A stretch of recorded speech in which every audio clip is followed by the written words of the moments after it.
guys, welcome back to my channel. I'm really excited because today is going to be my second Lindsey Listens, which is my new advice series that I started. This time I took you guys' questions from Instagram, and so a lot of you guys DM'd me. I thought that this was a good way for you guys to ask me slightly longer or more personal questions that you wouldn't just want to like tweet me. So I think this is probably a better way for me of doing these videos in case you guys do want to ask me something that's more personal that you don't want to just like put out there. I did get a lot of questions that kind of like overlapped and essentially asked a very similar thing. I did get a lot of people asking me about like confidence and self-love and all that kind of stuff, and I feel like I kind of addressed this for a long time in my last advice video that I did, so I'm not going to really be doing confidence as much in this one, but I will link that in the description box if you want to go and check that out, because I thought I would save some time in this video. I wanted to say that, and other than that, let's just dive in. I think it's probably going to be a pretty long video. Alright, first question is, were you scared to graduate high school and begin a life without your parents supporting you so much? My biggest fear is the future and what will happen to me as I grow older. Somebody else asked, how do you feel living independent and being able to do your own thing? Much love. Somebody else asked, what is your favorite thing about living on your own? I feel like these questions are kind of in the same category of just how to be on your own and live on your own and how to adjust. I got a lot of you guys asking me stuff that was kind of like, it's been very hard for you dealing with homesickness and dealing with like going to college, starting college, and just being like, it's so weird because for the first time in your life you're not in the same place, you're not with your family, and it really is a hard adjustment. And I think that is something that a lot of people don't tell you. Everyone just tells you like college is the best time of your life, you're gonna love it so much, like, but it's actually, for probably most people, I feel like it is very difficult to go from what you have been doing pretty much your whole life into just a completely new environment, completely new people, a completely different place. You know what I mean? Everything in your life is different for the most part if you go away to college, and it's very hard to adjust. Oh my gosh, like I can't even imagine not knowing anyone. Like luckily I knew a person that I moved in with, Emily, who I was sharing a room with when I went to college, and I didn't have to like live in a dorm. It was still completely different than anything that I had known. Was I scared to graduate high school? I was not scared. I was really excited, but I think it's totally normal to be like just kind of like afraid and unknowing of the future. This girl said, my biggest fear is the future and what will happen to me as I grow older. It makes me sad because I want you to be excited about your future, because seriously, life gets so much better, I think, for so many people after high school. Being on your own is the greatest thing. Oh, my air conditioning just stopped, so hopefully the sound will get actually a little bit clearer. Being on your own is the greatest. It's a really great feeling, like being able to not have, for the first time in your life, like your parents telling you when you need to be home, everything that you need to do. Like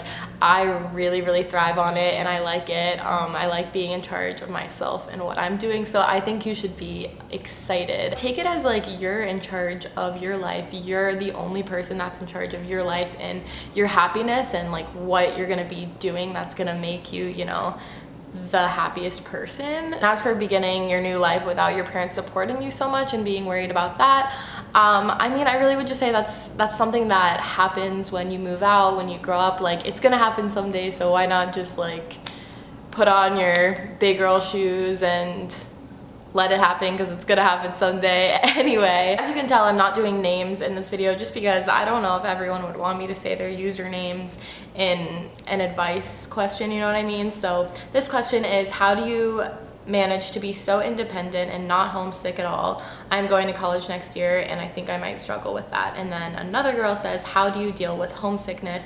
Like when you have those days that you just miss home, how do you overcome it? So I discussed being independent and all that stuff in the last question, but as for homesickness, I think it's like such a normal thing, as I said, especially as you're just like going off to college and everyone, you know, as you leave something that is so familiar to you, as you leave your friends and your family and people that you love and all that kind of stuff, like homesickness is so normal and you're gonna experience it and you're gonna feel it sometimes. But I think something that's really important is being somewhere that you're so happy to be. Living in LA where I live, like I moved here because I knew that I was gonna be so happy, and like this is a place that I wanted to be. This is a place that I wanted to live my life. I miss people the most. I miss my friends, and I miss being so far away from like my friends and family. But at the same time, you know, it's like when I get to see them, like it's always amazing. We pick up where we left off, and you will have that too. Just you gotta be around the people and in the place that is going to make you happy and gonna kind of make you not focus so much on, oh, I wish I was home, I wish I was, you know, back where I came from, because you got to think about the reason why you left in the first place. Like, you know, you could have stayed there, but you wanted to make a change. You wanted to try something new, try something different, whether it's, you know, going to college or just moving out, I guess. But homesickness and missing people and missing a place is a very, very normal thing. You know, we're human, we have emotions, we're gonna miss things, and you know, you gotta let yourself feel that sometimes, but at the same time kind of just be like, is this feeling sad and feeling like I'm not here, how I want to spend my day, my week, whatever the heck, how long your homesickness is lasting. Just kind of like try to be happy in the place and the moment that you are, even though it can be hard sometimes. Appreciate the home when you are home, and appreciate the now and wherever you are now. All right, moving on to another topic. So this girl says, people grow, people change. How do you feel reading comments from haters who don't like who you've become? Do you stand up for yourself and the new you, or do you ignore them? If so, at what point do you ignore them? Love you lots. I love you as well, and I'm kind of glad that you asked this question, because that's not something that I talk about too much, because I feel like, especially over the past like year or 2 years or whatever the heck, I've really tried to kind of put out that just the overall idea that if you don't like me and the person that I am and the content that I put out, like that's totally fine. Like I completely understand everyone is not gonna like me. Everyone isn't gonna like you. You know, that's something you have to accept. Like in life, and it's really hard for me to accept because I'm like a people pleaser. I hate like not being able to please everyone. Being on YouTube, it's something that you totally have to accept,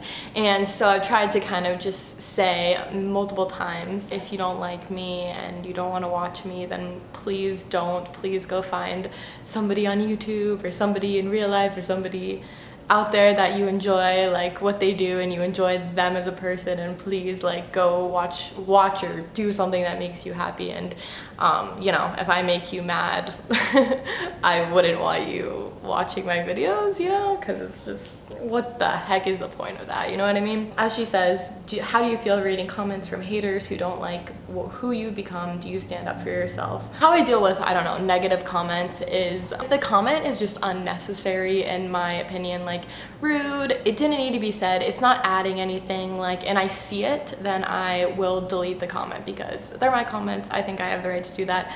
I don't like to spread unnecessary negativity. There's no reason for that. I mean, people who don't like who I've become, I guess you're saying, in the almost 6 years that I've been on YouTube, I really, you know, have changed. I've grown up from a 15-year-old to a 21-year-old. I'm living my life a different way than everyone else is living their life. We're all doing different things. We're all making different decisions. We all have different places where our heads are. You know what I mean? Like, everyone isn't gonna agree with everything that I do and how I live my life and what I'm putting out there, but it feels so incredible to get like positive feedback and to just hear like the places that you guys live in the world, that I'm like, how it's so cool that I can connect with you guys in all these different places all over the world just because I made the decision to like start a YouTube channel and continue it. It's so awesome. Like, hopefully I kind of answered the question. I feel like I just go on tangents and I need to be cut off so I can get to more questions. Okay, next question. Hey Lindsay, I am currently going through a lot. One of the huge problems is when I start getting worried about something, I keep on thinking about the worst situation that could ever happen in the future and make the situation worse.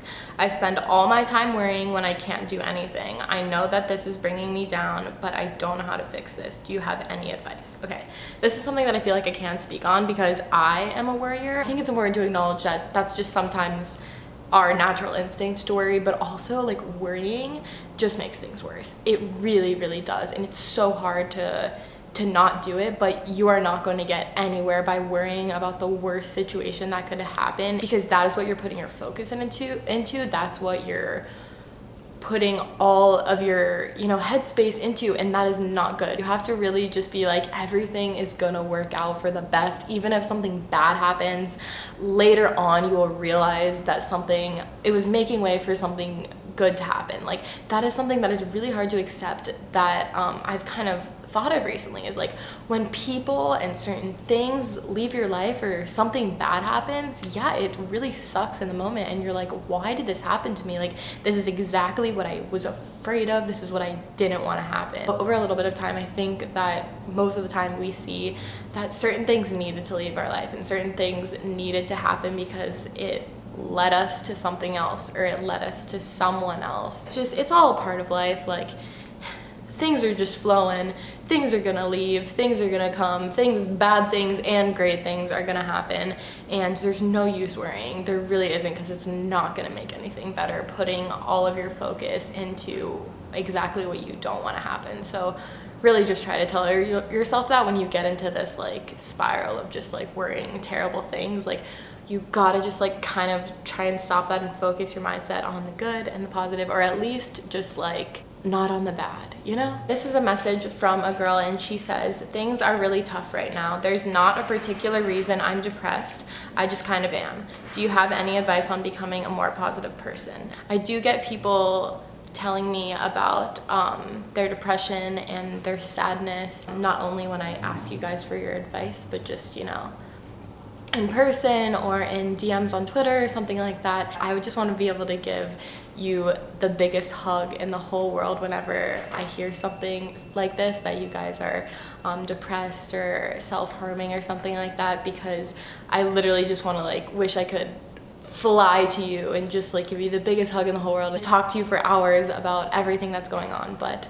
I'm not really always able to do that. So the best thing that I think that I can do is, first of all, say that I can't act like I understand what you're going through. I can't put myself in the place that you're in emotionally, because I don't understand what it's like to experience depression or go through depression. I have never experienced it, so I can't say this is how you can make your depression better, or this is how you can feel better, because I have never had those feelings. I don't understand how to make depression better. But I want that to be extremely, extremely clear, because I've never like answered a question like this before. It basically just says, things are really tough. Do you have any advice on becoming a more positive person? And I can do my best to answer that. And I think you have to completely change the way that you think. There's a difference between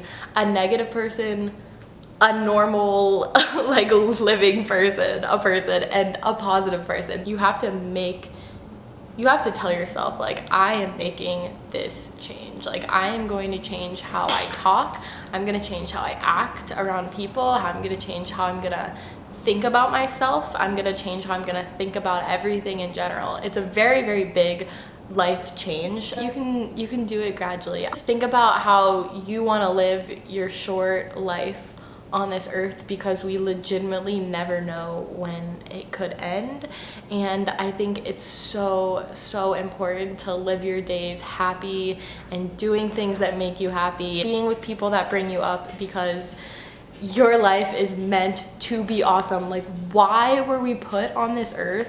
We were put on this earth to have an amazing life. The reason that you're here is not to be sad. No one wants to see you sad. No one wants to see you hurting and upset, but it's human. Everyone's gonna get sad. Everyone's gonna go through hard times, but it's not gonna be your whole life, and it's not gonna consume you, because life is incredible. Think of all the things, the amazing things, all of the things that you have, and the people in your life that you care about and you love, and all of the blessings and the good things. Just think about all of that. And that's a really, really good way to start, because you will be instantly like filled with so much love and gratitude, and that only like creates more amazing things. So yeah, I don't know, it really does take a lot of time. Like I've watched a lot of like documentaries, starting with The Secret, and done a lot of reading. I really, really like to watch like TED Talks and things like that. Just, you can find so much stuff about like happiness and motivation and why we're here. All right, this question kind of goes off of the previous question a little bit, somewhat related. I think it's a good following question, basically. And she says, "Hi Linz, for your Lindsey Listens, I wanted to ask you a question. I've recently made it through a rough patch in my life. I was diagnosed with depression and anxiety. After hearing you say things along the lines of thinking positive things and you'll be happier, I finally decided to apply that to my life, and I can tell you now I'm 100% happier than I've ever been in the past 5 years. For the question, how do you not let the bad things outweigh the good? Also, I want to help others that are depressed like I once was. Any advice? Thanks. I love you and Megan so much, and you continue to inspire me every day." Oh my gosh, well, thank you so much for your kind words, and I'm so incredibly happy to hear that you are the happiest that you've been in 5 years. It feels so good to feel good, does it not? How do you not let the bad things outweigh the good? When you focus on the negative and all of the bad things, it can feel like there's so many sucky things in the world and so many things to complain about and so much bad stuff happens, but a lot of things that I feel like people don't do all the time is talk about all the good things and all of the amazing things, and we just kind of like complain, and we talk about all the things that are annoying us and how hot it is outside and blah blah blah, how your car broke down, how you're in traffic for an hour, blah blah blah. What the heck? These things happen, and a lot worse things obviously happen as well. Bad things are a part of life, as I was kind of like saying in last question. Like sadness and bad things are gonna happen, but how do you not let the bad outweigh the good? I think focusing on the good, focusing on this life is meant to be enjoyed. Like, what the heck is the point in living a life where you're just like talking about bad stuff and complaining and making like people feel bad when they encounter you because you're only talking about like negative things and talking? Do you ever go to dinner with someone and all they do is talk crap about people? You're like, whoa, like, whew, that did not feel good. Like, I don't want to talk about people. I don't want to complain about stupid things when we live an incredible fucking life. Like, honestly, it's so easy. It's so easy to just sit down with someone and just start bitching and go off and gossip or whatever the heck it is. I feel like I'm really going off from the question, but what is the point of that? Like, you gotta, if you talk more about the good and you focus on the good and you are doing things that make you feel good, you are only going to get more of that. Honestly, like, it is so freaking true. It's the law of attraction. Like, the good attracts the good, the bad attracts the bad.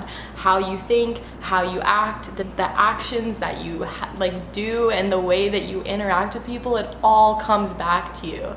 So put out the good and you will get back good. I think I'm gonna do 2 more questions.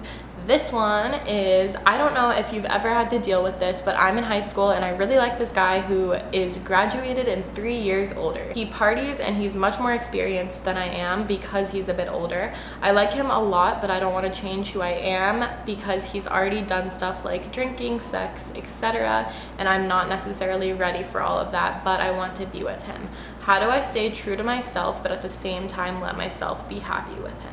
Okay, I want you to first of all make sure that you really do want to pursue this guy, and that this is someone that you absolutely like want to be with and want to pursue, because I don't know, I haven't really, in high school I didn't date people that were like older, and in college, so I didn't really experience something like this, but one of my really close friends did, and she got into a lot of stuff really early, And I'm not saying it was necessarily bad, I'm just saying that it happened, and I think it's very, very easy as a girl dating an older guy to kind of be vulnerable and to let yourself say yes to a lot of things that you might not normally say yes to if you weren't with someone that was doing them. So please, please, please just be careful. And I like that you acknowledged, I don't want to change myself. Please don't change yourself, and please only do things that you're comfortable with. And maybe in time those things will change and you'll want to like try new things, but don't do anything that feels wrong. I hope he has your best interest in mind, and please, if you feel pressured at all to do things that you don't want to do, like, please step away and realize that you can do better than someone that is going to make you feel pressured and make you do things that you're not comfortable with. So if he is amazing and he makes you feel super comfortable and he understands you and everything like that, then I think everything's gonna be fine. Just, I would say, set your boundaries. Like, literally just like tell him, okay, like, this is what I'm comfortable with. All right, well, both of my camera batteries for the camera that I was using just died, so I think that's when you've been talking too long. So I switched cameras, so apologies, because things are probably a little bit different. I just want you to set your boundaries with this guy and make sure he knows of your intentions. Just have an open and honest conversation, honestly. Okay, the last question I'm gonna answer for this video, I wish I could answer more. I screenshotted more questions, but I just talk too freaking long.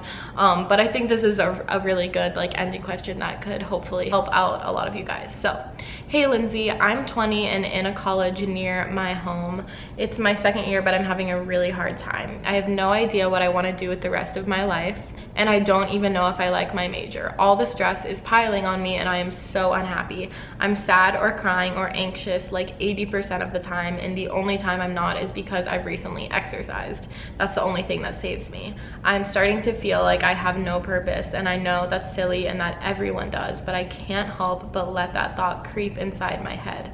I love you, beautiful lady. Keep doing what you're doing. You're a true inspiration to many, including myself. Well, thank you so much for that. And this is so important, because this is another thing about like college and just kind of life in general that no one tells you. You don't have to know like what your life purpose is. First of all, so many people have multiple life purposes. That is something that I've realized. I feel like I have multiple life purposes. Like, there's so many people that just don't feel inclined to do one thing for their entire life. And yes, a lot of people have this like one thing that they're incredible at and that they want to dedicate their lives to, but a lot of people, if not more, have like multiple things that they kind of are passionate about, are really passionate about, and your interests and your passions might change throughout your life, you know what I mean? So why like be going through, I hate this, I hate that everyone asks you, what do you want to do with your life? Like, what do you want to do when you grow up, when you're like a kid, and then when you're a teenager, and then when you're in high school, and then you have to pick your major, and then you're in college and you're like, so is this what I want to do with my entire life, because this is what I'm getting my degree in? Like, it is kind of messed up, honestly, because there is so much here on this earth and things that you find out about yourself. And I'm only 21 years old, but I've already like discovered things about myself that I didn't think like I was going to be doing, and realized that I have a lot more than I feel like one life purpose. Please, please, please do not get so caught up in like, is my major what I want to do for the rest of my life? Do I even like my major? Like, a lot of college is really, I think, the people that you meet and the experience of being there in general, like everything that kind of like happens rather than necessarily what you learn. At least for me and my college experience, like I got so much more out of like meeting certain people, listening to guest speakers, and just kind of like having the overall experience rather than the information and the textbook stuff that I was fed, you know what I mean? College isn't for everyone, so if you're really like feel like you're being there is hurting you and it's not making you happy and it's just stressing you out, I mean, maybe college isn't for you right now. It's definitely not for everyone, and I want you to be doing the things that are making you happy. So maybe just really spending some time figuring out, like, not what's the one thing, what's your purpose in this life, but like what are all of the things that you enjoy and the things that make you happy. You said here in this message, the only thing that saves me is exercise. Like maybe that's like one of your passions, like that makes you feel better when everything's, you know, going crazy. You said, I have no idea what I want to do with the rest of my life, and I have no idea what I want to do with the rest of my life, but I like living that way because I don't want to like make this plan for this is like what I'm gonna do for the rest of my life. I feel like that's like scarier to me than not knowing. I can do whatever the heck I want with my life, and so can you guys. If you guys enjoyed this video, please give it a thumbs up because I would really like to know. And I really want my next one to be like all about sex and just be like super open, because that's something that I've really never like talked about on my channel. I want to talk about more things like this with you guys, like more personal like life stuff that could really help you guys, that like not necessarily everyone on YouTube is talking about. I really enjoy watching Megan Hart's makeups. Well, Megan Parkin. I'm like talking about her like vintage like YouTube name, but I think Megan Parkin is so good at giving like girl advice. So if you haven't checked out her channel, I will link it in the description box, because she's so good at talking about like all of these kinds of topics, like boys and just like everything about like being a girl. And I really want my advice videos to kind of like feel a little bit like that, where we can talk about legitimately anything. So I think I want the next one to be all about sex. So with that being said, anything you want to ask me, you can leave it in the comments of this video, or if it's more private, totally understand, send me an Instagram DM. Let's do that for the next one. Let's be like super open, and we'll see. Yeah, now that I'm like 21 years old, I hope you guys can accept that I would like to talk about more things that are more like adult, what is the freaking word, more like relevant to my life, I suppose, than things when I was 16 or 18. My audience has shifted, which is something that I'm really happy. Like my primary audience now is 18 to 24, when for a really long time it was 13 to 17. So I think that's really nice, that 18 to 24, that's like a very good, like that's like who I feel like I'm speaking to in my videos. Although, you know, if you're younger or older, I love you, and I'm speaking to you as well. Thank you very much for watching. I love you so much. I'm excited to see you in the next one of these videos. So leave all of your sex questions, advice, blah, leave it all in the comments of this video, or as I said, if it's more personal, Instagram DM, and that will be up sometime in November, because I do these videos monthly. Happy Halloween. I will see you guys in my next video next week, which will be Fit Friday, I believe. Yeah. Okay, I'll see you then. Bye.